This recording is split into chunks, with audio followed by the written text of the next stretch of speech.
May pag-ibig number ka na, pero wala ka pang virtual pag-ibig account? Malaking pagkakamali yan. Hindi mo makikita online ang iyong contributions, MP2 dividends at loan records kung wala kang account. Sa loob lang ng ilang minuto, ituturo ko kung paano gumawa ng virtual pag-ibig account gamit ang iyong pag-ibig membership ID number. Tara, simulan na natin!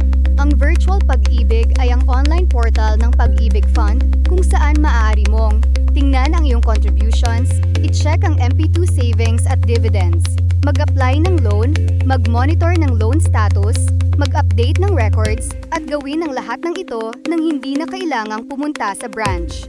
Bago tayo magsimula, siguraduhin mayroon kang Pag-ibig Membership ID number o MID number, active mobile number, active email address, at syempre ang iyong MPIN na gagamitin para sa mabilis na registration process.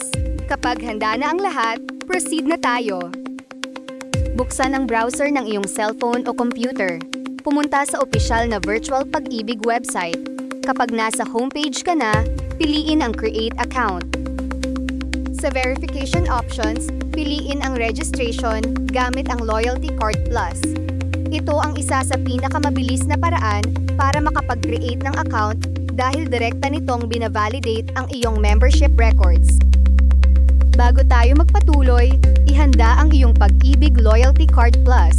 Makikita sa likod ng card ang pangalan ng partner bank at ang huling 4 na numero ng iyong cash card number na kakailanganin natin sa registration process. Ihanda rin ang iyong aktibong mobile number at email address dahil kakailanganin ito sa registration process. I-enter ang iyong Pag-ibig MID number. Pagkatapos, piliin ang partner bank na nakalagay sa likod ng iyong Loyalty Card Plus at ilagay ang huling 4 na digit ng iyong cash card number. I-click ang Proceed para magpatuloy. Pagkatapos, magpapadala ang Pag-ibig ng one-time password o OTP sa iyong registered mobile number. Ilagay ang one-time PIN o OTP na ipinadala sa iyong mobile number sa nakalaang kahon. Pagkatapos, i-click ang Proceed upang magpatuloy sa susunod na hakbang ng registration process. Kapag nasa member information page ka na, ilagay ang iyong email address. Sunod, pumili ng security question at maglagay ng sagot na madali mong matatandaan. Makakatulong ito para mas secure ang iyong account at mas madali itong ma-retrieve kung sakaling makalimutan mo ang iyong username o password.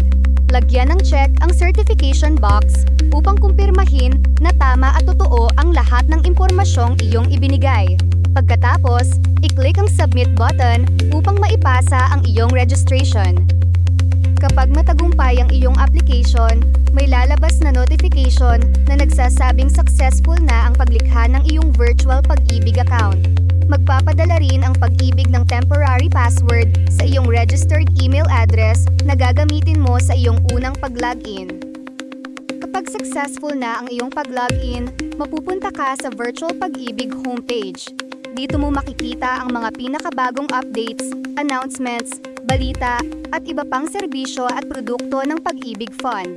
Mula rito, maaari mo na ring ma-access ang iba't ibang online transactions at account services. Kapag activated na ang iyong account, maaari mo nang tingnan ang iyong contributions, i-check ang MP2 savings at dividends, mag-monitor ng housing loan, mag-apply ng Pag-ibig loans, mag-download ng records at transaction history. Lahat ng ito ay available 24/7 online. Ganun lang kadali gumawa ng virtual Pag-ibig account gamit ang iyong MPIN.